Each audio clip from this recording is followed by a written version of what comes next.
यस्मज्जोहुराणमेनो भूयिष्ठान्तेन मुक्तिं विधेम। ॐ स्वस्ति पन्थामनुचरेम सूर्या चन्द्रमसा विव पुनर्ददताग्नदा जानदा संगमे महे। ॐ शान्तिः शान्तिः शान्तिः।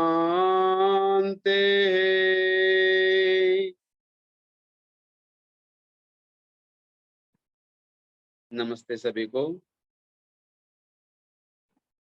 आज की इस सत्र को और जो आर्ष परंपरा और वेद की परंपरा का निर्वाह कर रहे हमारे लखनलाल आर्य जी, बड़ी कुशलता पूर्वक संचालन कर रहे हमारे आर्य पुरुषोत्तम मुनि जी, सभी धर्म प्रेमी सज्जनों, माताओं, बहनों एवं भाइयों, आज आप सबके सामने एक ऐसा विषय है जो सब परिचित हैं, फिर भी शायद कह रहे होंगे कि सबको पता है कि वेद कैसे पढ़ते हैं, सबको पता है कि शास्त्रों का अध्ययन कैसे होता है, फिर भी आचार्य जी ने विषय यही लिया है तो कुछ न कुछ तो बात होगी। और मैं कोशिश करूंगा आप तक अपनी बात पहुंचाने की। सब विद्वान हैं, मुझसे ज्यादा अधिक जानते हैं सभी। मैं तो आप सबके सामने एक छोटा सा पौधा हूं जो वृक्ष बनने की कोशिश कर रहा हूं, और जब वृक्ष बनूंगा या आप सबका जब उसमें हवा, पानी, धूप सब कुछ मिल जाएगी तो मैं एक ताकतवर बन पाऊंगा। तो उसी चीज को लेकर के एक चर्चा परिचर्चा के रूप में करेंगे, क्योंकि ये बहुत सारी बातें होती हैं कि वेद का अध्ययन करते हैं, मंत्र लिया और मंत्र लेकर के उसका अध्ययन करते हैं, उसका अर्थ कर लेते हैं, लेकिन वेद के मंत्रों को इतना आसान नहीं है कि उनको समझना। आप कहेंगे कि आप तो वेद को कठिन बना रहे हैं, लेकिन जब तक मेरी पूरी बात ना हो, बीच में कोई ना बोले, और जब आप मेरी बात हो जाए तो आप चाहें जितने क्वेश्चन कर लीजिएगा, मैं कोशिश करूंगा उनके उत्तर देने की। क्योंकि देखा जाता है कि जब हम अपनी परंपरा का निर्वाह हम खुद स्वयं करते हैं, आर्य समाजों में उनका परंपरा से पठन पाठन होता है और उनके मंत्रों का अध्ययन हम करते हैं, मंत्रों को पढ़ते हैं और मंत्रों को अर्थ सहित करते हैं। क्या वास्तव में यही परंपरा वेद की है पढ़ने की? अथवा एक शब्द और चलता है, स्वाध्याय। स्वाध्याय का अर्थ क्या लेते हैं और स्वाध्याय को किस प्रकार से देखते हैं? सब लोग कहेंगे कि स्वाध्याय तो स्व माने अध्ययन, अपना अध्ययन करना नाम वेद है। जब स्वयं का अध्ययन करने का नाम वेद है तो वेद क्या है फिर? क्योंकि वेद कहीं न कहीं जिसे हम देख रहे हैं, सुन रहे हैं, वो वास्तव में क्या परंपरा सही है अथवा नहीं, इस पर चर्चा परिचर्चा हमारी चल रही है। देखते हैं जब कक्षा 1 का बच्चा, कक्षा 2 का बच्चा बीए की पुस्तकों को उतनी अच्छी तरह नहीं पढ़ पाता है, अगर पढ़ भी लेता है उसकी हिंदी, तो वो वास्तव में उसका समझ नहीं पाता है, क्योंकि इस बी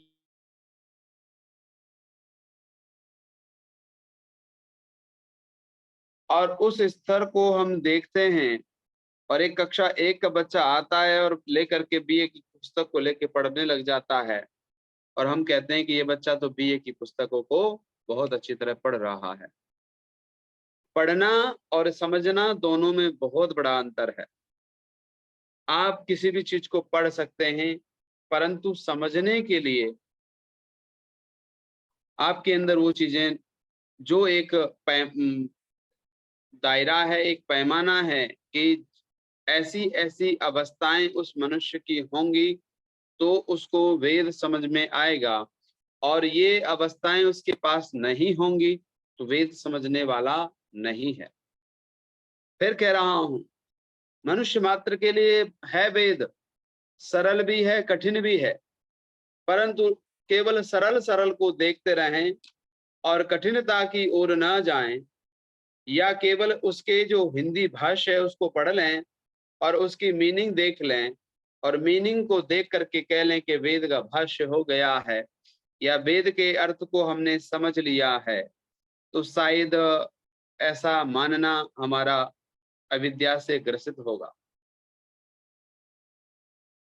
क्योंकि आवश्यकता है कि वेद को समझने के लिए, मैं फिर से छोटे छोटे आपको उदाहरण दूंगा, क्योंकि मैं जहां आपको ले जाना चाहता हूं वहां पहुंचने के लिए हम सबकी मनस अवस्था उस लेवल पे पहुंचनी चाहिए जिस लेवल पे हमें उसको समझना है। आप एक यज्ञ करते हैं, यज्ञ करने की प्रक्रिया है, और यज्ञ करते हैं आप स्वस्ति शांति आदि का पठन पाठन करते हैं, और तब जाकर के दीपक आदि का जलन होता है, वहां से तब आपकी यज्ञ की प्रक्रिया होती है। अगर यज्ञ की प्रक्रिया ओम भूर्भुवः स्वः से है तो स्वस्ति वाचन शांति करण स्तुति प्रार्थना उपासना क्यों? स्वस्ति वाचन शांति करण जितने भी ये प्रकरण हैं, ये सारे के सारे प्रकरण उसके लिए हैं कि आप यज्ञ करने वाले हैं। यज्ञ में आपकी मानसिकता, आपका मन की स्थिरता, मन की सामर्थ्य उस लेवल पे होनी चाहिए, तब आप उस यज्ञ को करते हैं तो वो यज्ञ आपको लाभ देता है। आप सीधा आचमन करें और ओम भूर्भुवः स्वः सीधा सीधा करने लग जाते हैं, तो वो जो एक यज्ञ का प्रभाव मन पर होना चाहिए वो कहीं न कहीं नहीं हो पाता है। इससे पता लगा कि यज्ञ एक सामान्य ही नहीं, यज्ञ एक विशेष है। यज्ञ यहाँ पर है और आप अपनी चीजों को पढ़ते पढ़ते पढ़ते स्वस्ति स्वस्ति स्वस्ति स्वस्ति स्वस्ति करते करते यहाँ पर आते हैं, तब उस यज्ञ को करते हैं तो उस यज्ञ का लाभ आपको मिलता है।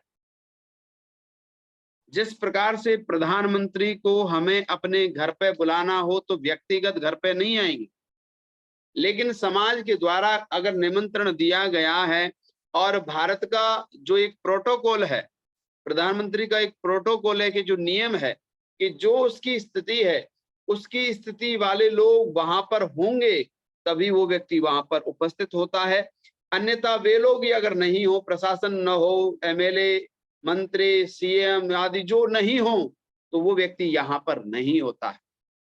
यानी यज्ञ को करने के लिए, इस लेवल पे पहुंचने के लिए आपके साथ में एक प्रोटोकॉल होता है। ऐसे ही वेद को समझने के लिए, वेद को पढ़ने के लिए आवश्यक है कि आपकी स्थिति, आपकी जो मन की अवस्था है वो बड़ी गंभीर और विशेष होनी चाहिए, और वो गंभीर होती है आपके ध्यान से, वो गंभीर होती है आपके मेडिटेशन से। और जो व्यक्ति अपनी मन की स्थिति को जितना ध्यान के द्वारा बना लेता है और तब वेद आदि शास्त्रों का अध्ययन करता है तो उस व्यक्ति की अवस्था कुछ और होती है। ऋषि दयानंद के विषय में ये बहुत सारे प्रकरण चले आते हैं और ऋषि दयानंद चीजों को लेते हैं, ध्यान में जाते हैं, फिर स्थिति बनाते हैं, फिर ध्यान में जाते हैं, फिर स्थिति बनाते हैं, और जब स्थिति बन गई है तब उन्होंने वेदों के भाष्य किए हैं। ऐसे ही जितने भी आचार्य गण हैं, जितने भी विद्वान हैं, जब कोई वो पुस्तक आदि लिखते हैं तो वो दुनियादारी से अपने आप को दूर कर लेते हैं, एकांत में करते हैं, और जब एकांत में करते हैं मन की अवस्था, ध्यान की अवस्था, और जब मन की ध्यान की अवस्था बढ़ती चली जाती है तब वो जा करके उस पुस्तक की रचना का आविष्कार करते हैं, उस रचना को प्रारंभ करते हैं और कह देते हैं कि भैया कोई भी आए उसे मना कर देना कि आचार्य जी अभी अंदर हैं और वो कुछ उस गंभीर चिंतन में लगे हुए हैं। यानी इससे यह स्पष्ट होता है कि वेद को समझना है, वेद को अगर पढ़ना है तो वेद को पढ़ने के लिए आपकी मन की स्थिति उतनी विशेष होगी, उतना ही अच्छे लेवल पर उसको समझ पाएंगे। जिस प्रकार से एक कक्षा 1 का बच्चा बीए की पुस्तकों को अच्छी प्रकार से उसका अर्थ नहीं निकाल पाता है, वो अपनी मन की स्थिति को अच्छी तरह समझ नहीं पाता है और ना समझ करके जो वास्तव में उसका अर्थ होता है वो कह नहीं पाता, और जब कह नहीं पाता है तो हम उन चीजों को समझ नहीं पाएंगे। इसलिए आवश्यकता है कि हमारे मन की मनस स्थिति बहुत ही विशेष बननी चाहिए। किसी भी पुस्तक का आप अध्ययन करते हैं, यानी कोई भी पुस्तक आप उठा लीजिए, रचनानुवाद कौमुदी है या कोई भी पुस्तक संस्कार विधि है, संस्कार विधि को समझना है तो संस्कार विधि वाले व्यक्ति को समझना होगा। अगर संस्कार वाले व्यक्ति को नहीं समझ पाएंगे तो संस्कार विधि भी समझ में आने वाली नहीं है। आपने संस्कार विधि को लिया और पढ़ लिया, और अगर आपने ऋषि दयानंद के जीवन चरित्र को पढ़ा है, सुना है, समझा है और तब आप उनकी संस्कार विधि को पढ़ते हैं तो आप कुछ नई चीजें निकाल पाते हैं, कुछ नया अध्ययन कर पाते हैं। इसलिए आवश्यकता है कि हम किसी भी पुस्तकों का अध्ययन करें, किसी भी ऋषि को पढ़ें, किसी भी वेद को पढ़ें, तो वेद को पढ़ने से पहले उसके धर्म ग्रंथ की जो भूमिका जिस व्यक्ति ने बनाई है, जिस व्यक्ति ने उसका भाष्य किया है, उस भाष्य करने वाले व्यक्तित्व की परख, व्यक्तित्व की पहचान आपको होनी चाहिए। और जब आप उस व्यक्तित्व की पहचान करते हैं तब उस ग्रंथ को पढ़ते हैं तो वो ग्रंथ आपके जीवन में उस जो आप पढ़ रहे थे उससे कहीं ज्यादा अच्छा अनुभव, अच्छी लेवल की मन की अवस्था बना के जाता है। अन्यथा पढ़ेंगे तो सही, आप पढ़ने की प्रक्रियाएं हैं शास्त्रों को, वेदों को, ऋषियों को। जब आप पढ़ते हैं तो आपको, मैं फिर उन्हें आपको कहना चाह रहा हूं कि आप उन्हें पढ़ना चाहते हैं तो आप उनके जीवन को, उनकी भूमिका को, उनके व्यक्तित्व को जब आप पढ़ लेते हैं तब आप उस पुस्तक को पढ़ेंगे तो आपको लाभ अवश्य ही होगा। इसी प्रकार से ग्रंथों के साथ में होता है। जब हम इन ग्रंथों का अध्ययन करते हैं, वेद को पढ़ते हैं, वेद को समझना चाहते हैं और वेद आदि विद्या को अपने जीवन में धारण करना चाहते हैं, तो उसके लिए आवश्यक है कि आपके मन की, आपकी आत्मा की अवस्था अति विशेष होगी तो आप उससे विशेष ले पाएंगे।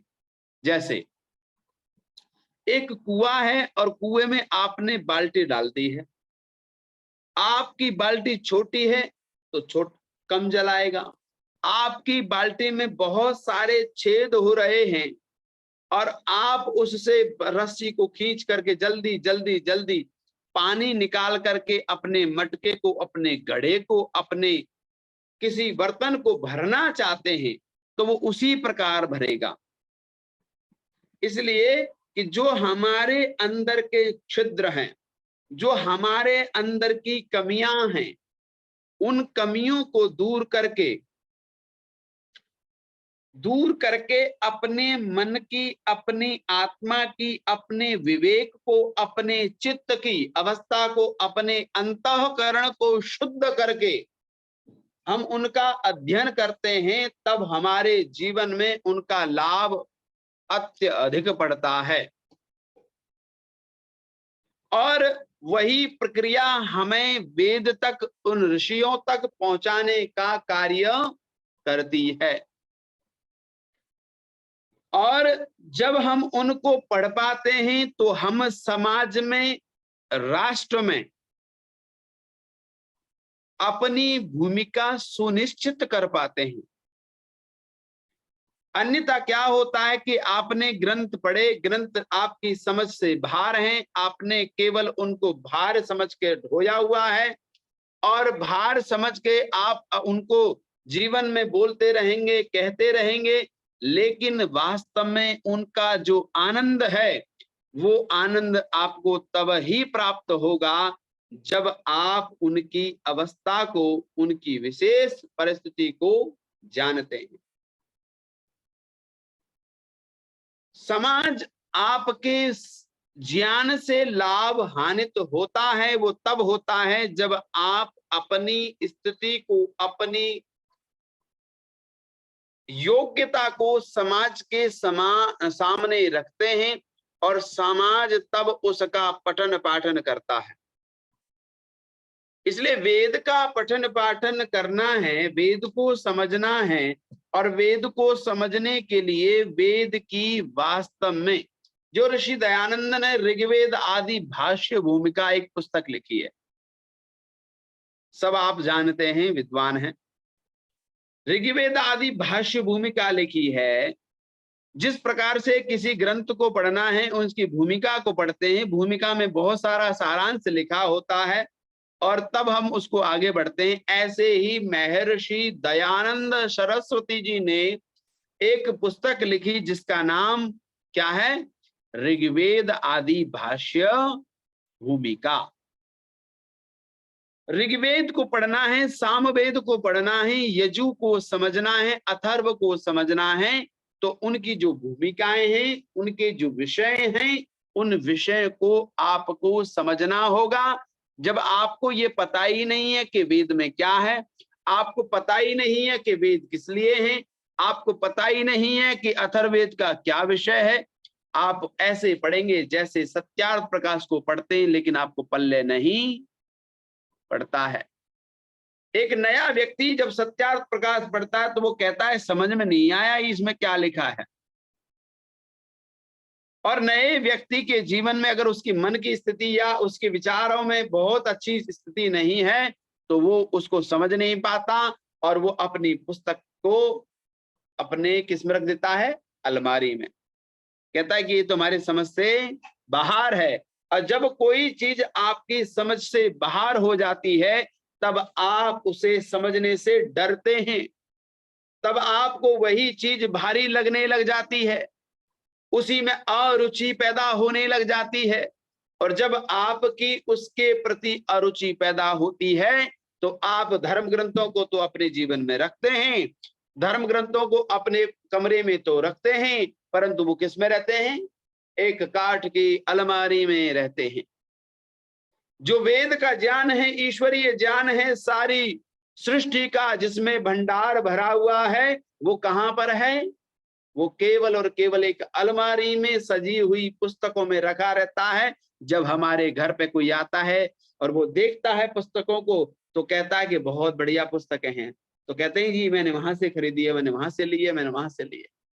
अरे लेने का उद्देश्य क्या है? हम उन शास्त्रों से, उन ऋषियों से अब तक नहीं ग्रहण कर पाए तो हमारे जीवन का क्या उद्देश्य है? इसलिए जो पुस्तकें आपके पास हैं उन पुस्तकों को समझिए, उनको पठन करने के लिए पहले उन ऋषियों को समझिए, उन विद्वानों को समझिए जिन्होंने वो पुस्तकें लिखी हैं। और रही बात ऋग्वेद आदि भाष्य भूमिका की, जब आप ऋग्वेद को पढ़ेंगे, ऋग्वेद में जो सारी स्तुतियां दी हैं, जब आप अथर्ववेद को पढ़ेंगे जिसमें गृहस्थ का सबसे ज्यादा वर्णन मिलता है, जब आप साम को पढ़ेंगे जिसमें ईश्वर की सबसे ज्यादा उपासना का वर्णन किया गया है, उपासना के साथ में संगीत का भी वर्णन है, क्योंकि हमारे शास्त्र कहते हैं, हमारे ऋषि कहते हैं, हमारे मुनि कहते हैं कि जो व्यक्ति अगर ध्यान की अवस्था से समझ में नहीं आ रहा है उसे संगीत के द्वारा भी उसके मन को एकाग्र किया जा सकता है। इसलिए हमारी ऋषियों की परंपरा में, वेद की परंपरा में, आज भी आर्य समाज की परंपरा में हम कहीं न कहीं संगीत को उतने ही महत्वपूर्ण भूमिका के रूप में रखते हैं जितना उतने शास्त्रों को रखते हैं, जितना उन विद्वानों को रखते हैं उतने ही हमारे लिए भजनोपदेशक भी पूजनीय वंदनीय होते हैं। क्योंकि संगीत के माध्यम से व्यक्ति की मन की अवस्था एकाग्र की पहुंचती है।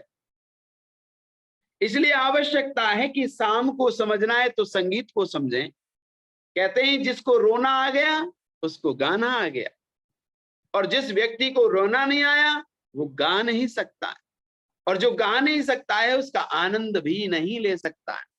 हम सब गाते हैं, हम भले ही बेस्वर गाते हैं, लेकिन अपना गाना सबको अच्छा लगता है।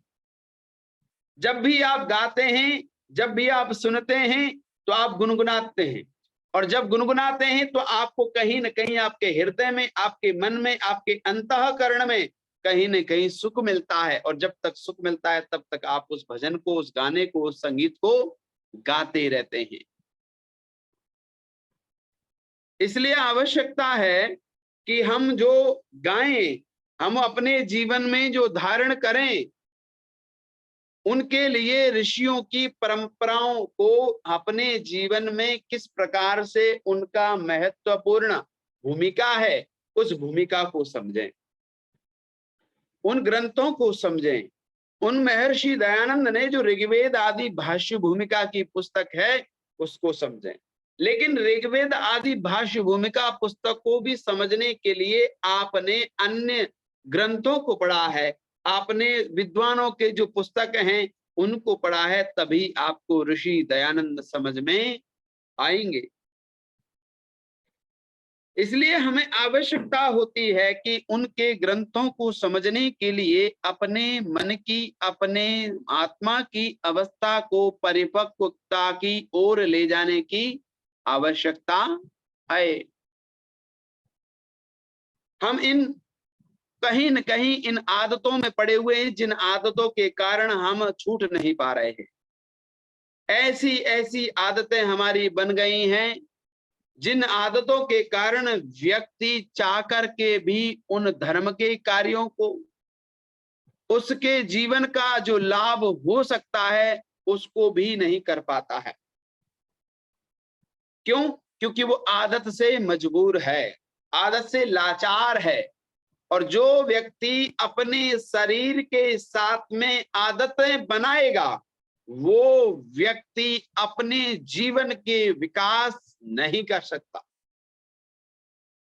इसलिए आदतें बनाएं तो भक्ति की बनाएं, आदतें बनाएं तो रसास्त्र पढ़ने की बनाएं, आदतें बनाएं तो अपने देश के प्रति, अपने कर्तव्यों के प्रति बनाएं, आदतें बनाएं तो अपने कर्तव्यों के साथ में गृहस्थ के जो कर्तव्य हैं उनकी आदतें बनाएं। आदतें बनाएं तो समाज में कुछ एक से दूसरे को, उस ज्ञान को, उस परंपरा को, उस ऋषि की ऋषित्व को उसके अंदर जीवन में धारण कराने की आवश्यकता है। अगर ऐसी आदतें हम बना देते हैं तो वही आदतें हमारे जीवन का विकास करती हैं, वही आदतें हमारे जीवन का कल्याण करती हैं। अन्यथा वे आदतें जो आपके जीवन का विनाश करती हैं, वे आदतें आपके जीवन को विनष्ट करती हैं, वे आदतें आपके जीवन को समाप्तता की ओर लेके जाती हैं। तब आपको अंतिम समय पर ये याद आता है कि काश मैं यज्ञ को, काश मैं ऋषियों को, काश मैं ऋषियों की परंपरा को अच्छी प्रकार से समझ पाता, और समझ पाता तो शायद उनके अध्ययन को कर पाता, तब हम वेद को पढ़ पाते। क्योंकि वेद आदि को समझने के लिए, वेद आदि को पढ़ने के लिए आपके पास में ऋषियों के और परमात्मा की कृपा भी बहुत जरूरी है। और उससे पहले अगर हम वेद को समझना है तो वेदांग को पढ़ें। वेदांग अगर आपकी समझ में आ गए तो वेद भी समझ में आने लग जाएंगे, और अगर आपने वेदांग को नहीं समझा है तो वेद समझ में आने वाले नहीं हैं। अब वेदांग हैं 6: शिक्षा, कल्प, निरुक्त, व्याकरण, छंद और ज्योतिष। पहली बात कह दी, शिक्षा।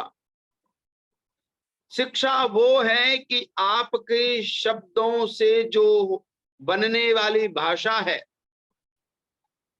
जो बनने वाले शब्द हैं, और वे शब्द आपके ब्रह्मांड में ही नहीं, आपके आसपास के पर्यावरण में रहते हैं, क्योंकि शब्द ही हैं जो कभी खत्म नहीं होते। शब्द ही हैं जो एक एनर्जी के रूप में बनते हैं। वे शब्द ही हैं जो नेगेटिव एनर्जी भी बनते हैं।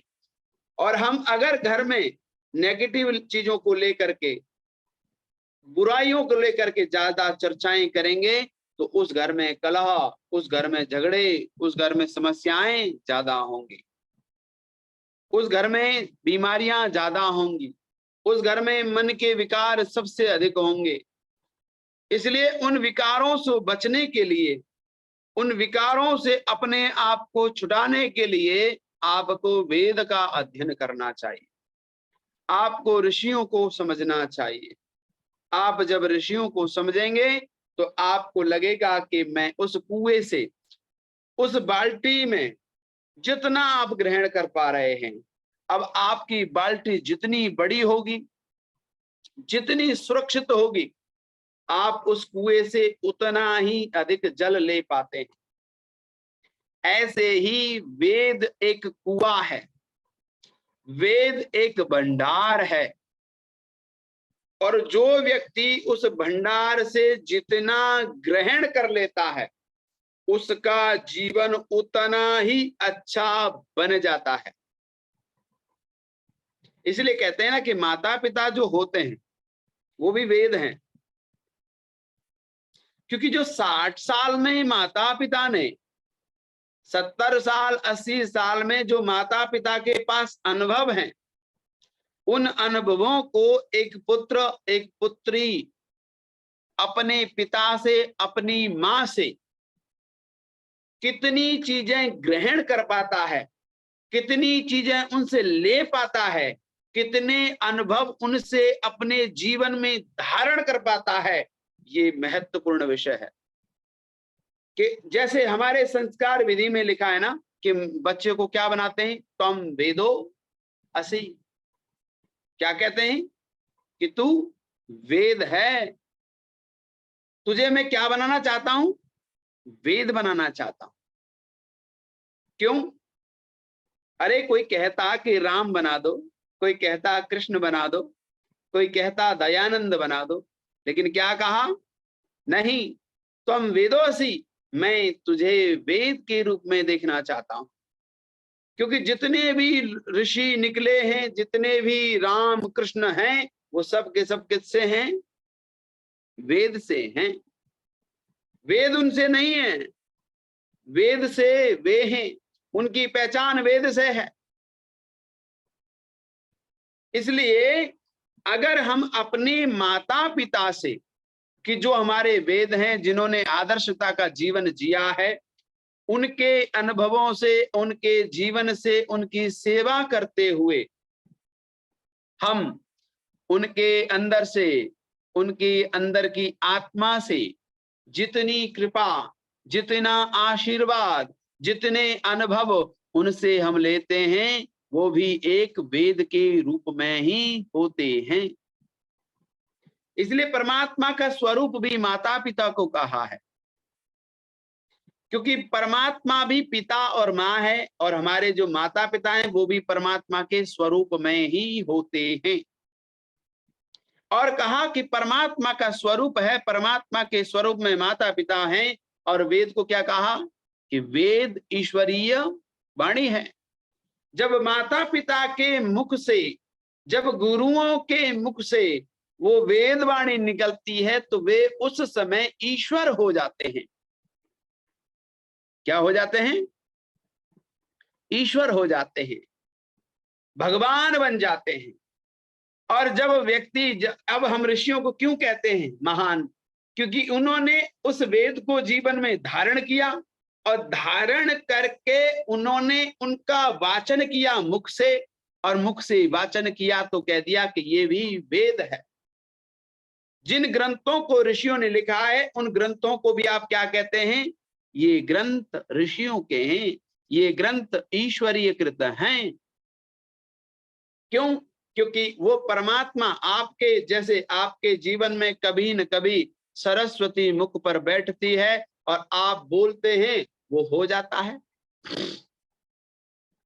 जैसे आप बोलते हैं और हो जाता है, ऐसे ही परमात्मा की वाणी को पढ़ने से परमात्मा आपकी जीवा पर बैठ जाता है और आपके अंदर से वेद ज्ञान जन्म जन्मांतरों में पहले भी पढ़ा है, उसको आपके अंदर परमात्मा एक गंगा की तरह प्रवाहित करता है और आप फिर इन ग्रंथों को इतना नहीं पढ़ते हैं, आप ध्यान की अवस्था में रहते हैं और ध्यान की अवस्था में रहते रहते आपको उसका आनंद प्राप्त होता है। ऋषि दयानंद समाधि की अवस्था में बैठते हैं, समाधि की अवस्था में बैठ करके उस ज्ञान को साक्षात्कृत करते हैं और कहते हैं कि जो व्यक्ति मंत्र को पढ़ करके उस मंत्र का साक्षात्कार करता है और मंत्र को पढ़ करके साक्षात्कार कर लेता है, वही व्यक्ति ऋषि बनता है, उसका विशेषज्ञ बन जाता है। और जो व्यक्ति विशेषज्ञ बनता है उसको हमारी शास्त्रीय भाषा में ऋषि कहते हैं। साक्षात्कृत धर्म, क्या कहा? साक्षात्कार कृत धर्म। एक बात और कही, वैशेषिक दर्शन में कहा बुद्धि पूर्वा वाक्य कृतिर्वेदे। क्या कहा? बुद्धि पूर्वा वाक्य कृतिर्वेदे। वेद का एक एक वाक्य किस प्रकार है? बुद्धि पूर्वक है। परमात्मा ने आपके शरीर को ऐसा ही नहीं बनाया है, परमात्मा ने आपके शरीर को बुद्धि पूर्वक बनाया। अगर नाक नहीं होती तो चंद्रकांता माता जी की चश्मा कैसे रुकता? हमारे लखनलाल जी का चश्मा कैसे रुकता अगर कान नहीं होते? तो कान परमात्मा ने बनाए, आंखें बनाएंगे, पता था कि भविष्य में ये चश्मा का आविष्कार करेंगे और जब आविष्कार करेंगे तो चश्मा कहाँ लगेगा, और उसकी एक एक रचना बड़ी विशेष है। इसलिए ऋषि कणाद कहते हैं बुद्धि पूर्वा वाक्य कृतिर वेदे। वेद की रचना बुद्धिपूर्वक है, सृष्टि की रचना बुद्धिपूर्वक है, मनुष्य की रचना भी बुद्धिपूर्वक है। अंतिम कृति है परमात्मा की और अंतिम कृति रोबोट और सबको फेल करती है। कैसी चीज है जो खा करके रक्त बनाती है, खा करके आपकी अग्नि के रूप में देती है, खा करके रूप को दिखाती है, खा करके शब्द को सुनाती है। कैसी रचना है वो, और वो रचना क्या क्या कह दिया कि वो रचना है बुद्धि पूर्वा बुद्धि पूर्वक है। इसलिए शास्त्र बुद्धि पूर्वक है, वेद बुद्धि पूर्वक है। कोई व्यक्ति कह दे कि वेद तो गडरियों के गीत हैं, तो गडरियों के गीत का अर्थ है कि हमारे देश में गडरिये जो हुआ करते, गडरिये यानी भेड़ चराने वाले व्यक्ति भी वेद की ऋचाएं गाया करते थे। इसलिए कहा रूढ़िवादी परंपरा हो गई, लोगों ने उसका अर्थ गलत ले लिया कि वेद गडरियों के हैं। कहने का भाव है कि हमारे यहाँ शूद्र भी वेद को याद करता था, शूद्र भी हमारे यहाँ वेद की ऋचाओं का पठन पाठन करने का अधिकार था, अन्यों के पास वो अधिकार नहीं था। और वो अधिकार केवल केवल ऋषि दयानंद, वो केवल और केवल वेद अधिकार देता है सबको। वेद अधिकार देता है प्राणी मात्र को पढ़ने का। कहता है वेद, हे मनुष्यो आप सब प्राणी मात्र को ये मैं वेद रूपी ज्ञान, जिससे तुम्हारा कल्याण हो सकता है, जिससे तुम्हारी मुक्ति हो सकती है, जिससे तुम्हारे जीवन में सुख हो सकता है, जिससे तुम्हारे सुख के साधन इकट्ठे हो सकते हैं, जिससे हमारे जीवन के वस्त्र आदि का निर्माण होता है, वो सारा का सारा किससे होता है? वेद से। तो वेद हमें अनुमति देता है, वेद हमें आजादी देता है, वेद हमें जीवन जीने की प्रक्रिया सिखाता है।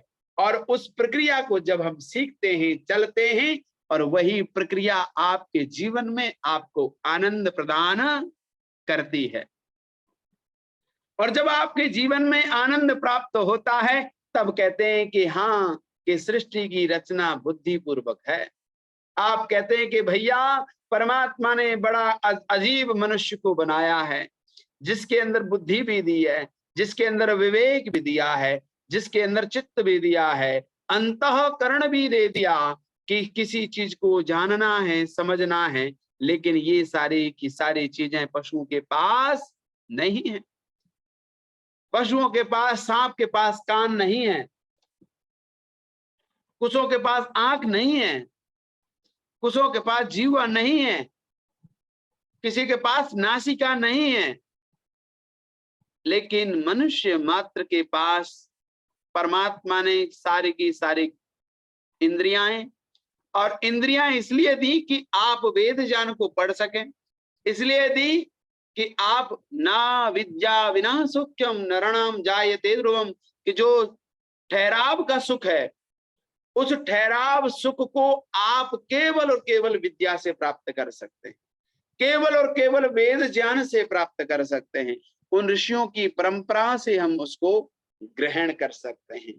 अगर ऐसा जीवन में नहीं होगा तो आपके जीवन का जो अध्ययन अध्यापन करने का जो समय है, अध्ययन कैसे करें, कैसे उसके तरीके हैं, ये हमें विचार करना होगा। और जब हम अपने जीवन में इन चीजों का विचार करते हैं, जीवन में आगे बढ़ते हैं, तो और हमारी बुद्धि का विकास होता है। नए तरीके से हम चीजों को सीखते हैं, नए तरीके से करने का प्रयास करते हैं, और नए तरीके से करने का नाम वेद है। इसलिए वेद को न्यूतन कहा, पुरातन कहा। इसलिए विज्ञान जो है वो वेद से है, क्योंकि हमारी एक एक चीज, यज्ञ की देखिए प्रक्रियाएं, ध्यान की प्रक्रियाएं देखिए, और आयुर्वेद की चीजें देखिए कि आप यहाँ उंगली को दबाते हैं और आपका सिर का दर्द गायब हो जाता है। आप एक छोटी सी पॉइंट को यहाँ दबा रहे हैं, आपकी माइग्रेन, सर्वाइकल आदि की बीमारी खत्म हो जाती है। ये सारा का सारा विज्ञान, सारा का सारा शरीर का विज्ञान किसमें दे दिया? परमात्मा ने वेद में दिया। वेद में भी ऋग्वेद के उपवेद में दे दिया। ऋग उपवेद कौन सा है? आयुर्वेद। यानी जरूरत है कि हम अपने शरीर को स्वस्थ रखें।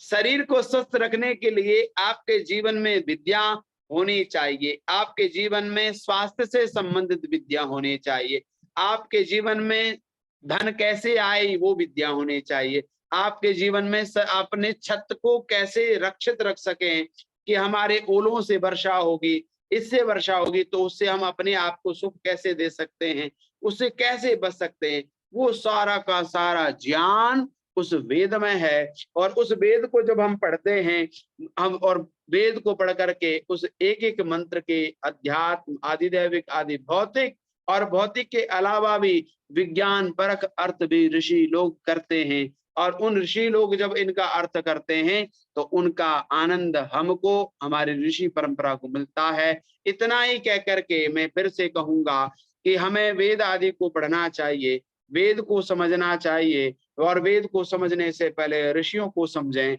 ऋषियों को समझेंगे तो वेद समझ में आएंगे, और वेद समझ में आएंगे तो जीवन का कल्याण होगा, विकास होगा, आनंद होगा, सुख होगा, सुख के साधन होंगे। तब ही हम अपने जीवन को अच्छे और मार्ग की तरफ ले जा सकते हैं। इतना ही कह करके मैं अपनी वाणी को विराम दूंगा। आप सबने बड़ी धैर्य पूर्वक, प्रसन्नता पूर्वक सुना। आप सबका बहुत बहुत धन्यवाद। ओम। बहुत बहुत आभार आचार्य योगेंद्र मेधावी जी। आज ही हमारी सुबह चर्चा हुई और अचानक में जो है हमने आपको आमंत्रित किया। आइए ममता प्रभाकर जी, चंद्रकांता गिरा जी, ममता प्रभाकर जी। जी सर। हाँ बताइए कैसा लगा? सर सुनते जा रहे हैं। कोई मन में प्रश्न हो ममता तो पूछ सकती हाँ। हो। कोई भी मन में प्रश्न उठता हो कभी तुम्हारे, जैसे सुनने के बाद या सुनने के पहले, तो पूछ सकती हो। जी जी सर। हाँ अभी तो ध्यान नेट परीक्षा पे है। चलो ठीक है, कोई बात नहीं, परीक्षा हो जाएगी, घबराओ नहीं ज्यादा। चलो, चंद्रकांता गिरा जी। जी नमस्ते। नमस्ते जी, नमस्ते। ये पोती जो है ना छोटी मेरे साथ है, ये बहुत तंग कर रही है। अच्छा अच्छा, कोई बात नहीं, वो तंग कर रही जी है जी इसलिए आप स्वस्थ हो। जी। तंग करना बंद कर बहुत। देगी, आप बीमार हो जाओगी।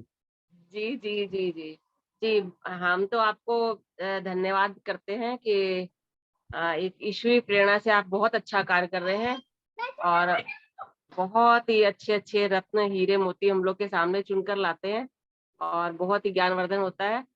सच में मैंने भी अब इधर संकल्प लिया है आप जैसे विद्वानों को सुनकर, कि मैं 5 मंत्र जो है डेली पढ़कर और उसका अर्थ, और एक मंत्र कोशिश करती हूँ कि याद करूं मैं।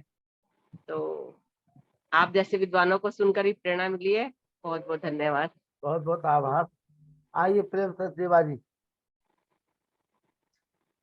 ओम ओम सादर प्रणाम। नमस्ते जी। अच्छा, हाँ लखनलाल जी आपको भी प्रणाम और आचार्य जी को भी प्रणाम। मैं कुछ कहना चाहता हूँ। आज प्रेरणा स्रोत हमारे आचार्य जी ने हमें वेदों की मूल जो तत्व है वो बताया कि वेदों को हमें क्यों पढ़ना चाहिए और कैसे पढ़ना चाहिए, वो तो हमें बता ही दिया है ऋग्वेद आदि भाष्य भूमिका में। ये सब कुछ तो हमें ज्ञान तो मिल गया, लेकिन हम कुछ करते नहीं है। क्यों नहीं करते? कि हमारे पास कोई आचार्य नहीं है पढ़ाने के लिए। मैं कोरोना काल से ही जब शुरू हुआ ऑनलाइन सभी कक्षाएं अटेंड करता रहा। 5 मैंने दर्शन शास्त्र कंप्लीट किए। सत्यार्थ प्रकाश के ऑलमोस्ट सारे समोल्लास जो स्वामी विवेकानंद जी ने पढ़ाए, किसी और ने पढ़ाए, सब मैंने वो अटेंड किए। जब तक आप किसी से पढ़ेंगे नहीं और सामने पुस्तक रख के, तब तक आपको स्वयं तो पढ़ ही नहीं सकते हैं। पढ़ेंगे स्वयं तो बोर हो जाएंगे और रख देंगे, लेकिन पुस्तक रख के सामने और वो जो पढ़ाते हैं उसको अगर पढ़ेंगे तो हमें तभी ज्ञान होगा। हम स्वयं तो उस क्लास में जा नहीं सकते, अगर नहीं जा सकते तो सामने पढ़ें। और मैं तो धन्यवाद करना चाहूंगा आर्य संदेश टीवी का। आज आज की जो स्थिति है उसमें भी 2 समोल्लास चल रहे हैं सत्यार्थ प्रकाश के। आचार्य सत्यजीत जी जो हैं वो पढ़ा रहे हैं 11वां समोल्लास, और स्वामी विवेकानंद जी के ये सब रिकॉर्डिंग है। कोई बात नहीं, चाहे 10 बार उसको पढ़ना पड़े, लेकिन वो पुस्तक लेके सामने बैठता हूँ। और वो देखिए, पुस्तक में सिर्फ एक सेंटेंस होगा और वो उसको समझाएंगे 4-6 सेंटेंस में और उसके मूल तक जाएंगे। आज भी आचार्य सत्यजीत ने एक शब्द पर जो है वो व्याख्या दी, उसमें आर्य अपना ऋग्वेद आदि भाष्य भूमिका का भी उल्लेख किया जो महर्षि दयानंद सरस्वती ने किया था, और वो सारा समझाया। इन इन चीजों से हम समझ सकते हैं। हम या तो क्लास अटेंड करें, वो हम कर नहीं सकते, तो क्यों ना जो ये क्लासें आ रही हैं, जो पढ़ा रहे हैं, सामने पुस्तक लेके बैठें और उनको पढ़ें। तो वेद जो है वो दूर नहीं है। अगर हम वेद को वैसे पढ़ने लगेंगे, हम नहीं पढ़ सकते जैसे आचार्य जी ने अभी बताया, हमें नहीं पढ़ सकते। फिर ये रेफरेंस देंगे कि ऋग्वेद आदि भाष्य का पढ़ो, फिर ये कहेंगे ये 6 शास्त्र पढ़ो। तो वो 6 शास्त्र पढ़ने के लिए कौन पढ़ाएगा? उनको भी हम स्वयं नहीं पढ़ सकते। तो क्यों ना हम इनको किसी से ऑनलाइन ही पढ़ लें, वो हमारे लिए बहुत बेहतर है। ये मैं अपना अनुभव बता रहा हूँ, और आप जो भी यहाँ जुड़े हुए हैं उनके लिए बता रहा हूँ कि आप आर्य संदेश टीवी में आप चुन लो कि मुझे ये पढ़ना है, मेरे पास ये पुस्तक है, मैं पुस्तक लेके बैठूंगा, मेरे पास ये समय है, नहीं तो मैं समय निकालूं। पढ़ना जरूरी है। और वेद के मंत्र भी वहां पर बताए जाते हैं। स्वामी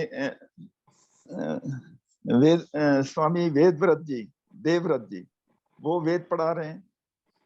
तो आर्य संदेश टीवी में बार बार कहता हूं कि लोगों को देखना चाहिए। और मैं 4 विद्यार्थी थे जिनको मैंने सत्यार्थ प्रकाश की पुस्तकें जो है वो पोस्ट करी थी, उन्होंने मंगाई थी। मैं कहा ठीक है, मैंने फ्री में देता हूं। मैं अभी भी जो भी मुझे कहेगा मैं पुस्तक उनको भेजूंगा। आप आर्य संदेश टीवी में पुस्तक लेके बैठिए। 11वां समोल्लास चल रहा है, उधर 7वां चल रहा है। नहीं है पुस्तक तो मुझे बताइए, मैं पुस्तक आपको भेजूंगा। आप जरूर पढ़िए, तभी नॉलेज बढ़ेगी। धन्यवाद सचदेवा जी। खाली सुनने से कुछ नहीं होगा जब तक आप पढ़ेंगे नहीं। धन्यवाद। धन्यवाद। और अभी लखनलाल जी, अभी जो क्लासेस चल रही हैं बहुत अच्छी चल रही हैं। सब लोग काफी इस पर सक्रियता दिखा रहे हैं। मैं भी संस्कृत की क्लास चला रहा हूँ, उसमें भी जूम पर चलते हैं, रिकॉर्ड हो रही हैं। मैं लखनलाल जी को भी उसका लिंक भेजता हूँ हमेशा, कि उसमें के लगभग हैं आप जैसे सारे के सारे हैं। और रचनानुवाद कॉमेडी लगातार चल रही है। और वर्णोच्चारण शिक्षा भी मैं अभी 2 दिन क्लास पढ़ाऊंगा। तो अगर आप लोग पढ़ना चाहते हैं तो पढ़िए। पढ़ने के साथ में जो ये स्वाध्याय चल रहा है ना यहाँ, इससे भी जो लगातार जुड़े रहिए। क्योंकि जो वहां बिल्कुल। पढ़ा और जब यहाँ आपने उस चीज को देखा सुना, माइक खोलिए योगेन जी, आचार्य जी माइक तो खोलिए। यहाँ पर तभी ये चीजें ज्यादा ठीक रहेंगी। और जब ये चीजें आपकी जो प्रवचन है ना वो ज्यादा लाभकारी होंगे। तो हम तो 3 साल से जुड़े हुए हैं जी लखनलाल जी से। और इनका तो हम आभार प्रकट करते हैं कि एक दिन की भी छुट्टी नहीं करते। चाहे ये रेलगाड़ी में होंगे वहां से भी चला लेंगे। नहीं तो अब तो उन्होंने अपनी बेटी को शिक्षा दे दी है, वही चला लेती है। तो ना ये छुट्टी करते हैं ना हम छुट्टी करते हैं। कहीं भी हो हम जरूर सुनते हैं, क्योंकि आप लोगों को सुनना हमारा सौभाग्य है। हमें प्रेरणाएं मिलती हैं इसी से ही। आइए विजय लक्ष्मी जी। सीमा जी, आप हमसे लिंक ले लेना आचार्य योगेन जी की क्लास का। विजय लक्ष्मी जी, विजय लक्ष्मी जी।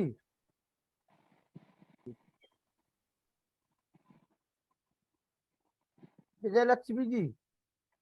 आइए विवेक चंद जी, बोलिए। आचार्य जी नमस्कार। नमस्ते जी। मैं आपसे जानना चाहता हूँ कि ये वेद जो हैं ये कहाँ से उपलब्ध हो जाएंगे? आप जहां से कहोगे वहां, जहां आप हो वहीं से उपलब्ध हो जाएंगे। मुझे बताइए। मैं फिलहाल तो टिहरी गढ़वाल में हूँ। टिहरी गढ़वाल में हो? हाँ जी। तो अभी टिहरी गढ़वाल में आपका उत्सव होने वाला है। मैं आर्य प्रतिनिधि सभा उत्तराखंड का अधिष्ठाता हूँ। तो अभी वहां अच्छा। पर कार्यक्रम होने वाला है 17-18 तारीख के समथिंग। तो उसमें वेद अच्छा। आदि पहुंचेंगे, और फिर नहीं भी पहुंचेंगे तो भी आप तक पहुंच जाएंगे। कौन सी किसी भी जगह में पहुंच जाएंगे? अब पहुंच जाएंगे। आप हमें नंबर से ना एड्रेस भेज दीजिए, कॉल कर लीजिए। आर्य प्रतिनिधि सभा आपको 20%, 40%, 50% तक की छूट पर साहित्य पहुंचा रही है। मेरे को संपर्क बता दीजिए आप, या मेरे को तरीका बताइए। लिख लीजिएगा। हाँ जी बताइए। 6397 6397 4475 6397 447509। 447509। जी, आप मुझे आपने कॉल तक। कर लीजिएगा। आप तक वेद पहुंच जाएंगे, आप तक शास्त्र ऋषि सारी चीजें पहुंचेंगी। ठीक है ठीक है। और मैं आ रहा हूँ टिहरी गढ़वाल आ रहा हूँ। इंद्रपाल जी, इंद्रपाल जी, जी इंद्रपाल जी, जी बोलिए इंद्रपाल हेलो। जी। हाँ नमस्ते हाँ जी। बताएं। तो कार्यक्रम सुन रहे हैं, कैसा लग रहा है आपको इंद्रपाल जी? नहीं, बढ़िया लग रहा है आपका कार्यक्रम। जी, कोई टिप? आचार्य जी की लिंक भेज दीजिए हमें। हाँ हम भेज देंगे, आपको भेज देंगे, ले लेना अभी। ठीक है, उनको मतलब कार्यक्रम सुनेंगे। जी धन्यवाद। आचार्य एक बार अपना नंबर डाल दे तो सब लोग नंबर नोट कर लेंगे, वहीं चैट बॉक्स में डाल दे तो देख लेंगे सब लोग। अच्छा ठीक है, मैं डालता हूँ। हाँ चैट बॉक्स में डाल दीजिए, और उसमें लिंक भी अगर आप चाहो तो शेयर कर सकते हो चैट बॉक्स में। लिंक को तो हम क्या है वहां से डेली कोई अपडेट बात होता है। नहीं, कोई बात नहीं, अपडेट हो जाए तो फिर आप वो नंबर भेज दीजिए, तो ये लोग उनको नंबरों से लोगों को जोड़िए, तो उसी पे सबको मिल जाया करेगी सर। इनके हम नंबर भेज जी देंगे 4 लोगों के जी। चलिए, वेद प्रकाश शर्मा जी आइए। आचार्य योगेंद्र जी ने अपना नंबर उसमें भेज दिया है, सब लोग नोट कर लीजिए उसको, चैट बॉक्स में आ गया है जी। वेद प्रकाश शर्मा जी जी।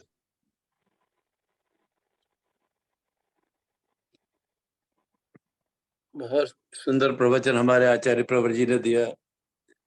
हमारा नियम है कि वेद का पढ़ना पढ़ाना और सुनना सुनाना आर्यों का परम धर्म है।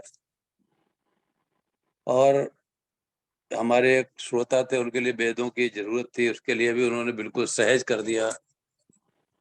वेद वास्तव में हर एक को पढ़ना चाहिए, कम से कम आधा घंटा तो डेली 1-2 मंत्र तो पढ़ना चाहिए, जिससे आपकी निरंतरता बनी रहेगी और वेद को समझेंगे। आज और ऋषि.com वाले आए थे, ऋषिदेव जी, वो चले गए अभी सुन करके। अगर वो होते तो उनकी यही तो बिक्री शुरू हो जाती। ऋषिदेव.com जी है, वो ऑनलाइन वेद भेजते हैं। आज वो जुड़े थे कार्यक्रम से अपने, लेकिन चले गए वो, अभी है नहीं ऐसे अच्छा प्रेजेंट टाइम। जी वेद प्रकाश जी जी जी आइए। आवाज आ रही है? आ रही है। हाँ आ रही है, बोलिए आप। तो आचार्य जी ने हम लोगों को वेद का पढ़ना, जो कि हमारे आर्यों का परम धर्म है, हम अपना परम धर्म अगर नहीं निभाएंगे तो फिर कौन निभाएगा? अगर आर्य लोग ही परम धर्म नहीं निभाएंगे तो कौन निभाएगा? और प्राय ये देखता है हम लोग वेदों की तरफ ध्यान नहीं देते, उन पे पढ़ते नहीं, उनका स्वाध्याय नहीं करते। एक बार भी नहीं आएगा समझ में तो आप कई बार रिवाइज करें, रिपीट करें और श्रद्धा पूर्वक वेदों को पढ़ें, तो आपको निश्चय ही वेदों में गति हो जाएगी। और वेदों में गति करने के लिए सबसे पहले आपको ऋग्वेद आदि भाष्य भूमिका जरूर पढ़ लेनी चाहिए। जब उसको पढ़ने के बाद आप वेद पढ़ेंगे तो वास्तव में आपको वेदों में गति हो जाएगी और आपको अच्छी तरह समझ रहा है। क्योंकि वेद का पढ़ना बहुत जरूरी है।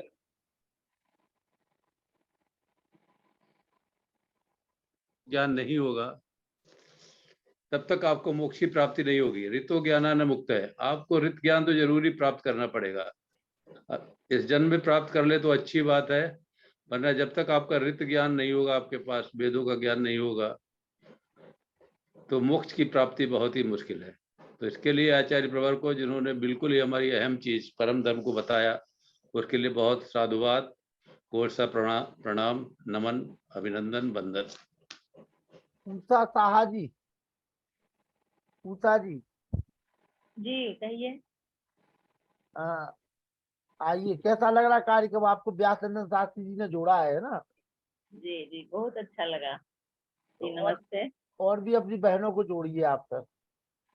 हाँ, हमारी एक बहन है जो लखनऊ में रहती है, उसको भी हमने जोड़ा। कल वो कार्यक्रम में थी।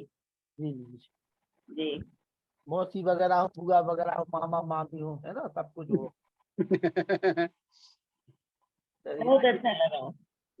बहुत विद्वतापूर्ण बातें सब बताई आचार्य जी ने वेद के बारे में। तो सब कोई जानना बहुत जरूरी है, तभी सब मानव जाति का कल्याण होगा। बहुत अच्छा लगा। हम धन्यवाद तो आज पहली बार सुने हैं इनका। जी। इनका मोबाइल नंबर मुझे एक बार और चैट बॉक्स अगर में है, चैट बॉक्स में है, चैट बॉक्स में। है। अंदर जो अच्छा चैट बॉक्स होता है उसको खोलिए, उसमें मिल जाएगा। आइए व्यासचंद्र शास्त्री जी, केवल 5 मिनट के लिए, केवल 5 मिनट।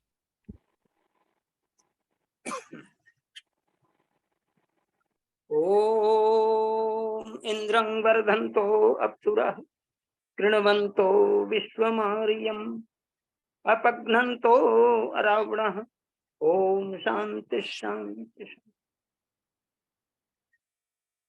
भारत को समझो अभियान के अंतर्गत आर्यों के महाकुंभ के सामान्य संचालक मित्रवर आर्य श्री लखनलाल जी आर्य और आज के मुख्य वक्ता आदरणीय आचार्य योगेंद्र मेधावी जी, हमारे प्रोफेसर डॉक्टर वेद प्रकाश जी शर्मा, हमारे पंडित योगेंद्र पंडित पुरुषार्थ जी और बड़ा ही सुंदर ढंग से अपने विचारों को प्रकट कर रही तमाम माताएं बहनें सज्जन और साथ ही साथ पुरुषोत्तम मुनि जी ने प्रत्येक दिन की भांति उन्हें आमंत्रित किया है, उन्हें भी साधुवाद।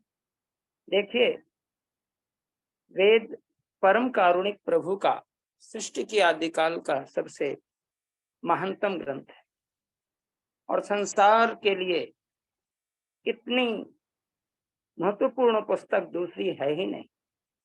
संसार का प्राचीनतम ग्रंथ वेद और वेद से बढ़कर कोई ज्ञान इस प्रकार का दे ही नहीं सकता। जितने भी बाद के ग्रंथ बने हैं वे सभी वेदों की ही दुहाई देते हैं और ये सहायक होते हैं अध्ययन में, लेकिन वेदों के भाष्य महर्षि स्वामी दयानंद के पढ़ें तो वो हिंदी में इसलिए उन्होंने भाष्य कर दिया है, संस्कृत में भी किया है, लेकिन यजुर्वेद पूरा का पूरा संस्कृत में भी और हिंदी में भी किया है।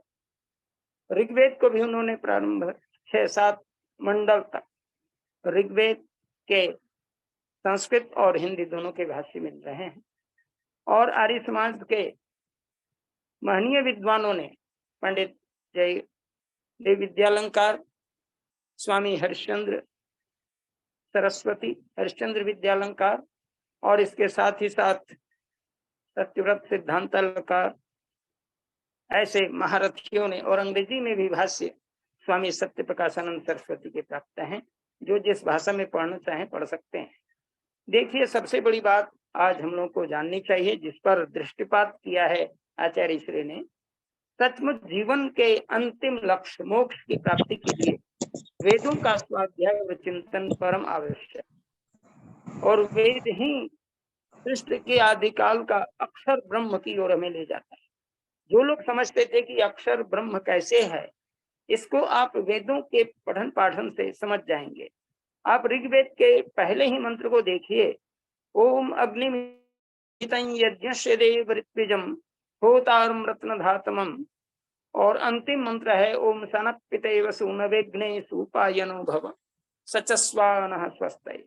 ये 9 मंत्रों के अंदर जो भाष्य महर्षि स्वामी दयानंद का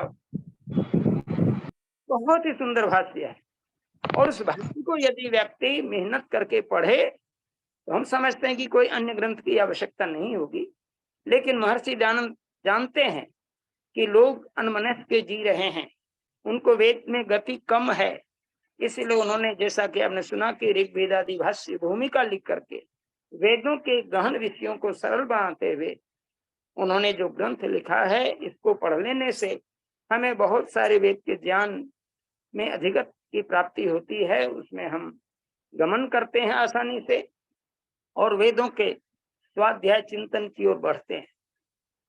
साथ ही साथ महर्षि भर्तृहरि ने अक्षर ब्रह्म की बड़ी चर्चा की और अक्षर ब्रह्म और कोई नहीं बल्कि वेदों के मंत्र ही अक्षर हैं और अक्षर की ही चर्चा योगीराज कृष्ण गीता में की है, जिसमें उन्होंने कहा है कि ओम इत्येकाक्षरं ब्रह्म व्याहरण माम अनुस्मरण यह प्रयाति त्यजन देहन सो याति परमाम गतिम। जिसको वेद कहता है वायु नलिनम अमृतम मथेदम भस्मांतग्वं शरीरम ओम कृतवस्मर क्लिवे स्मर कृतज्ञ स्मर। इन दोनों मंत्रों में यदि हम विचार करें तो निश्चित रूप से योगीराज कृष्ण वेदों के महान पंडित थे और उन्होंने हमें आदर्श वेद का ही मार्ग दिखला करके हमें वेदों की रुचि जगाई है। वेदों वाले ऋषि महर्षि स्वामी दयानंद को हम कभी भी भूल नहीं सकेंगे, जिन्होंने आजन्म अपने जीवन को वेद के प्रचार प्रसार में लगा दिया है। हम आर्यजन इसमें पूरी तन्मयता और तपस्या के साथ लग जाएं। समय को देखते हुए मैं अपनी वाणी को विराम देता हूं और परमात्मा से प्रार्थना करता हूं कि हम आप सभी मिलकर के वेदों के अमृत पान को रोज करें, समय बचा करके रोज करें। अभी बिहार के अंदर सभी जिलों में एक प्रचार गाड़ी चल रही है, सत्य सनातन वैदिक धर्म प्रचार यात्रा। ये 23 मार्च 2023 से ही प्रारंभ है और 7 जिलों को यह तमाम प्रखंडों और तमाम ग्रामों में जा करके और बड़े अधिकारी जो भी हैं सबको सत्यार्थ प्रकाश और जो वेद आदि की सरल पुस्तकें हैं सत्संगोटका आदि भेंट की जा रही। इससे बड़ा लाभ हो रहा है। हमारे आज ही मुजफ्फरपुर के अंदर प्रचार रथ आ चुका है। प्रचार करते करते मैं उसी में व्यस्त रहा और इसी क्रम में मैं वहां भी इस चीज को प्रचारित किया। निसंदेह ये ज्ञान का पुंज है। हमारे विद्वान बड़ी तपस्या पूर्वक, बड़ी साधना के साथ, बड़े ज्ञान का विस्तार करते हुए वेदों पर जो प्रवचन करते हैं वो निश्चित ही धन्यवाद के पात्र हैं। आइए हम उनके चिर जो स्मरणीय वेदों की शक्ति और सामर्थ्य है उसको हम स्मरण करें और उनके प्रति कृतज्ञ होवें। ओम शांति शांति शांति। आचार्य बलदेव जी।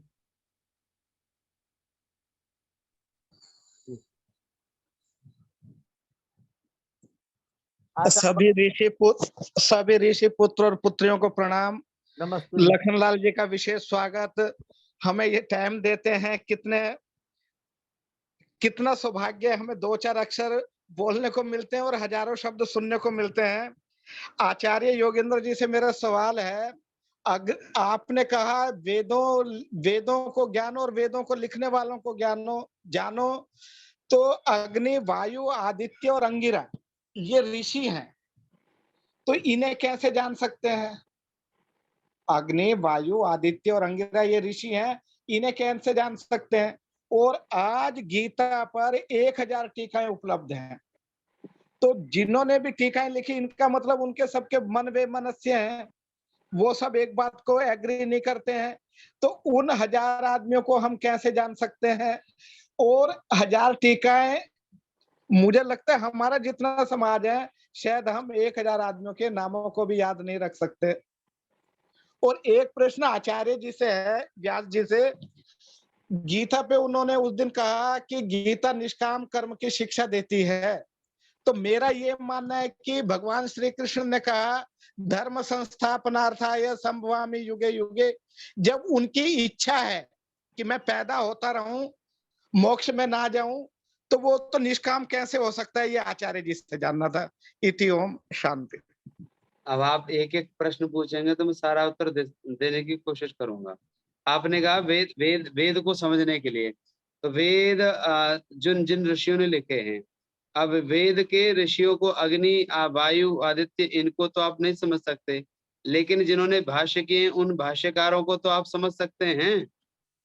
आचार्य जी भाष्य किसका समझेंगे? सायण का, महीधर का, उवट का, दयानंद जी स्वामी का? दयानंद सरस्वती का जितना उपलब्ध है, स्वामी दयानंद जी को पढ़िए, तो स्वामी दयानंद को समझिए। ब्रह्ममुनि जी का है, ब्रह्ममुनि जी को समझिए। इनका मन ये तो आपको भी पता है। आचार्य जी देखो, चावल खाने में, रोटी खाने में, गेहूं खाने में, हवा खाने में, पहाड़ जाने में किसी का मन वे मनस्य नहीं है। वेदों पे ही मन वे मनस्य क्यों है? इतने मतभेद क्यों है? हाँ, देखो ऐसा है, जो मतभेद की बात है ना कि मतभेद क्यों है, ये तो हर व्यक्ति की स्वतंत्रता है, और जो व्यक्ति जिसको जिस रूप में समझता है वो उस रूप में उसको कहता है।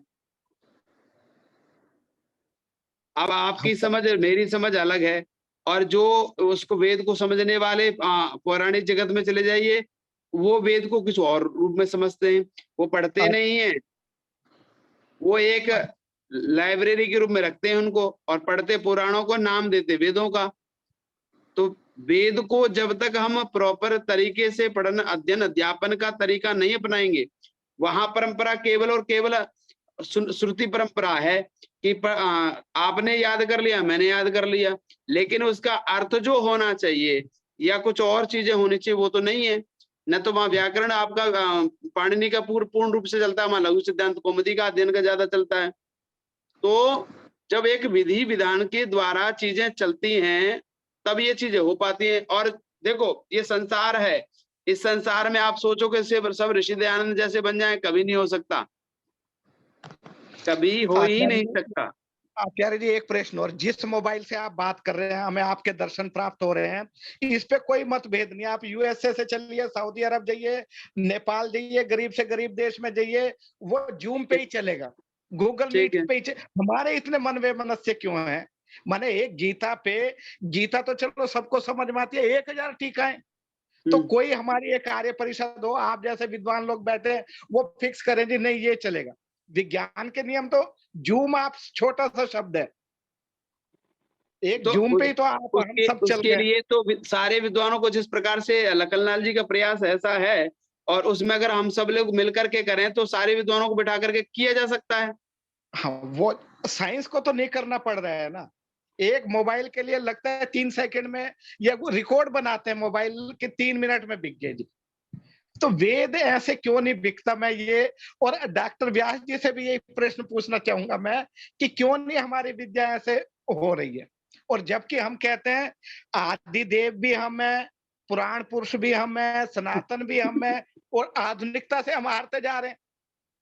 और क्यों नहीं हम ये एक संस्था स्थापित कर पाए कि लखनलाल जी जैसा विद्वान सब विद्वानों को इकट्ठा कर दे और एक मत हो। जूम पे कोई दो मत नहीं है। पेट्रोल निकाला इन्होंने, पेट्रोल पे कोई मतभेद नहीं है। बस आचार्य जी थोड़ी सी यही जिज्ञासा थी, हमारे मतभेद क्यों है इतना। देखो मतभेद हो सकते हैं, मनभेद नहीं होना चाहिए, लेकिन अब तो मत के साथ में मनभेद भी होने लगे विद्वानों में। बस वो मैं कह नहीं सकता, विद्वान बहुत बड़ा शब्द है, मैं बहुत किंचन हूँ, आप कह सकते हो आप विद्वान। तो वो मनभेद है मैं तो ये बात मैं खुद अभी वो हूँ विद्यार्थी, मैं तो आप सबसे सीख रहा हूँ। देखो मनभेद नहीं होना चाहिए, मतभेद आचार्य हो जी कोई सकता एक है। विद्वत आप किन चीजों को लेकर के चल रहे हैं।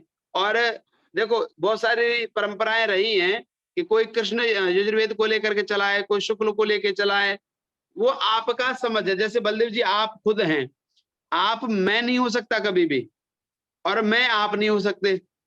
वो तो लिखा हुआ है, मुंडे मुंडे मतिर भिन्ना तुंडे तुंडे सरस्वती, वो तो फिर पर अब जूम जब जो नहीं सारे प्रमाण नहीं आपके पास, जूम आपके पास सारी चीजें, प्रश्न किस बात का है? आचार्य जी जूम एक क्यों है, हैं? जूम है, ये मोबाइल है, ये टेक्नोलॉजी तो एक है ना। आप मनुष्य तो क्यों वे हैं? हैं जी, क्या पूछा आपने। मैंने पूछा आप मनुष्य क्यों हैं? मनुष्य तो अपनी मूर्खता के कारण है, हम नहीं तो मोक्ष में नहीं होते। नहीं नहीं। मूर्खता के कारण मनुष्य है या मोह जब के कारण कह मनुष्य लीजिए। मूर्खता के कारण हो सकता है, तो जूम किसके कारण हो सकता है? तो ये भी तो जूम तो मनुष्य के विज्ञान द्वारा ही बनाया हुआ है। आचार्य जी, आप लोगों का कथन है वेद सब सत्य विद्याओं का ज्ञान भी है विज्ञान भी है, सारे संत महात्मा ऋषि गा रहे हैं, पर कहीं एकता नहीं है। और यदि एकता की एकता होता आवश्यकता है। मैं इस बात पे तो मैं खुद बोलता हूँ कि हम लोग आचार्य कहते हैं सारे के सारे, पर एक होने की आवश्यकता है। और जब तक एक नहीं होंगे तो जो ऋषियों की परंपराएं हैं वो वास्तव में, अब हम कहाँ तक रह गए? हम एक छोटे से हवन तक रह गए। हमें तो यही नहीं पता सोमयाग बाजपेयी क्या है। आर्य समाज हाँ की बताइए मंचों पर क्या हो रहा है? केवल 11 कुंडी 12 कुंडी पारायण, ये तो हमारे परंपरा में जो कि है ही नहीं। जो परंपरा हमारे जीवन की है उन परंपरा को कोई भी विद्वान लेके वो आता नहीं है, और लेके आते हैं उनको कोई कराता नहीं है। क्या कराते हैं? पारायण यज्ञ करवा लीजिए, सबसे चारों वेदों के पारायण करवा लीजिए, दक्षिणा मोटी मोटी दे देंगे। देते भी तो हम सभी हैं, हम उनको क्यों नहीं बुलाते जो इन परंपराओं को आगे बढ़ा सकते हैं? बताइए। अब ये बात तो आप कह देंगे कि एकता नहीं हो रही। एकता होने के लिए भी आपको और हमको जागृत होने की आवश्यकता है ना। आप अब मुझे बुला रहे हैं, लेकिन आपने कभी ये कहा है कि योगेंद्र जी आपको ऐसे करना है? आचार्य जी, वहाँ आर्य समाजी बता देते हैं जी, आप यहाँ क्यों बैठ गए और ये कपड़ा क्यों पहन लिया, वही आर्य समाजी बता देते हैं वो तो। वो कोई आवश्यकता नहीं जी। देखो ऐसा है कि इन चीजों को बढ़ावा देने के लिए पहली बात तो आपका अध्ययन अध्यापन खत्म हो गया। वेद का अध्ययन अध्यापन जो शाखाओं के आधार पर चलता था वो खत्म है। क्या पढ़ा रहे हैं? केवल दर्शन चल रहे हैं। क्या चल रहा है? थोड़ा बहुत वेदांग आते हैं। उसके बाद क्या है? ब्राह्मण ग्रंथों में जो कर्मकांड का विषय पूरा है वहां कोई छूता नहीं है, कोई नहीं छूता वहां पर। उसके अलावा फायदा होता दिखेगा तो करेंगे ना। मोबाइल पे 10,000 20,000 90,000 के मोबाइल आ अच्छा रहे हैं। बलदेव जी, आपका समय खत्म होता है अब। ठीक है, एक गीता निष्काम ग्रंथ नहीं है, ये आचार्य जी से बता दीजिए। Thank you sir. मैं आपके सामने आ रहा हूँ गीता लेकर के। नहीं नहीं, आपने नहीं कहा था सर, वो डॉक्टर व्यास जी ने कहा था। जो उन्होंने तो कहा कि जन्म लेता हूं मैं, सकाम हो गए। चलिए हमारे शास्त्री जी आप इधर उत्तर दे दीजिए, क्या ये आपसे पूछ रहे हैं? अरे हाँ उनसे नहीं पूछवा, फिर लंबा हो जाए, रात लंबी हो जाए। चलो ठीक एक है। मिनट में जवाब दे देता हूँ, 1 मिनट में। हाँ लंबा मत देखिए, देना। जो स्वार्थ के लिए किए जाते हैं वो सकाम हैं, लेकिन जो निस्वार्थ होकर के विश्व कल्याण को लक्ष्य लेकर के नहीं, हमारे दुर्योधन योगी ने तो नहीं माना विश्व कल्याण। नहीं, आप अपने मन में मानते रहो, मैं मानता हूँ कि मैं विश्व कल्याण कर रहा हूँ। 18 लाख अक्षोणी सेना ने नहीं माना जी ये विश्व कल्याण हो रहा है। नारायणी सेना ने खुद नहीं माना विश्व कल्याण हो रहा है। उन्होंने इस बात को स्पष्ट कहा है कि मैं मनुष्य जीवन में ही आकर के उपदेश कर सकता हूँ ना, इससे जरूरी है मानव जीवन। और मानव जीवन में हम कार्य जो भी करें निष्काम भावना से करें, धर्म की ओर प्रवृत्ति रखें, तो निसंदेह वो कार्य सफल होगा। आचार्य जी दुर्योधन के सैनिक ज्यादा थे, उन्होंने विश्व कल्याण नहीं माना आचार्य जी, उन्होंने स्वार्थ ही माना। इसलिए तो उनका नाश हुआ। ठीक है, समय कम है, किसी दिन और चर्चा करेंगे, नहीं तो लखनलाल जी कहेंगे बंद हो जाए। ठीक है आचार्य जी, धन्यवाद आपका।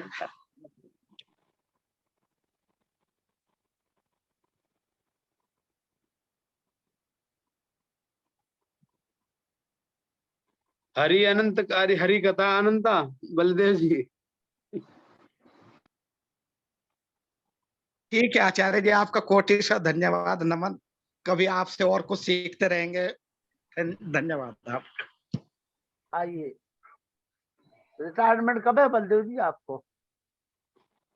मेरी 30 अप्रैल को है। पार्टी देना तो है? 30 अप्रैल जो आएगी अब। हाँ पार्टी देना है आपको। अरे पार्टी नहीं, धावा बोलो सभी, वहीं चलते हैं, इनके प्रश्नों का भी समाधान करते रहेंगे और पार्टी भी लेते रहेंगे। आइए आचार्य जी, आइए, स्वागत है। वेद प्रकाश शर्मा जी, शांति पाठ। स्वागत, धन्यवाद। ओम शांति अंतरिक्षं शांति पृथ्वी शांतिराप शांतिरौषधय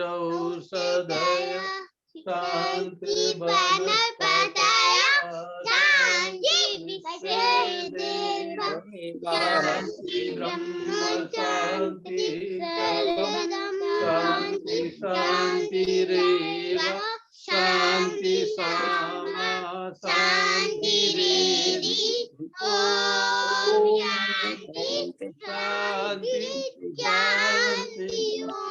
जो बोले सो सादर सनातन वैदिक धर्म की जय, गुरुवर ब्रजानंद की जय, योगेश्वर महर्षि दयानंद की जय, मर्यादा पुरुषोत्तम श्री रामचंद्र की जय, योगेश्वर श्री कृष्णचंद्र की जय, पंडित लेख राम की जय, स्वामी श्रद्धानंद की जय, स्वामी आत्मानंद की जय, महात्मा हंसराज की जय, भारत माता की जय, गौ माता की रक्षा हो, पालन हो, आर्य समाज अमर रहे, गणवंतो विश्व आर्यम। लव कुश की जय हो, लव कुश को नमस्ते। वेद की ज्योति जलती रहे। कल भी आचार्य योगेंद्र मेधावी जी को आप लोग सुनेंगे।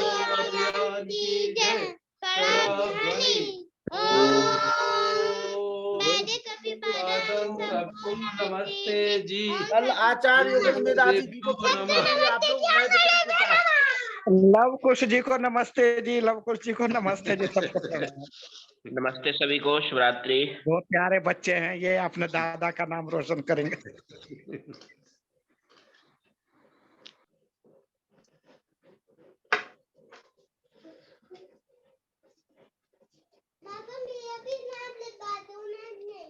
बिल्कुल। आप सबका बहुत बहुत धन्यवाद। धन्यवाद। नमस्ते आचार्य जी को। आचार्य जी को बहुत प्रणाम, बहुत बहुत धन्यवाद हम लोगों को मार्गदर्शन के लिए। आप सबका भी आभार। इस योग की आप सबने बनाया।